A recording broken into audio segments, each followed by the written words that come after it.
నేను ఈ రోజు ఇక్కడ ఇలా ఉండడానికి కారణం పెద్దనాన్న గారు. ఏమన్నా యాక్టింగ్ బాగా చేసినా, ఏమన్నా మంచి పేరు తెచ్చుకున్నా అది ఓన్లీ ఆయన వల్లే. ఏమన్నా బ్యాడ్ నేమ్ వస్తే అది ఓన్లీ నాకే. ఆయన నాకు మా ఫ్యామిలీకి, నాకు ఇంకెవరికన్నా మా ఫ్యామిలీలో ఆయనే ఇన్స్పిరేషన్.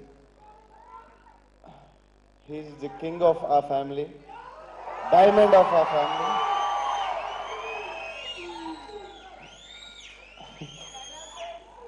నాకు ఒకటే చెప్పారు ఫస్ట్ ఫిల్మ్ ఈశ్వర్కి, ఎవ్రీ షాట్ నువ్వు చేసింది హిస్టరీలో ఉంటుంది and hard work is the first point. దాంతోపాటు క్యారెక్టర్ చాలా ఇంపార్టెంట్. హార్డ్ వర్క్ ఎంత చేసి నువ్వు ఎంత సూపర్ స్టార్ అయినా నీ క్యారెక్టర్ లేకపోతే వేస్ట్.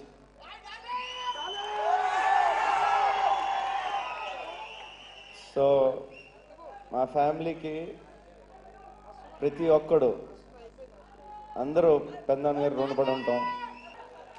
ప్రభాస్ ఈ రోజుని ఆర్టిస్ట్గా కొన్ని నేను నేర్చుకునే అంత పరిస్థితికి వచ్చాను. అది నాకు మహానందం. అబద్ధం అంతా అబద్ధం చెప్పడం ఈ కృష్ణరాజుకి జీవితంలో అలవాట్లేదు, ఇక ముందు కూడా ఉండదు.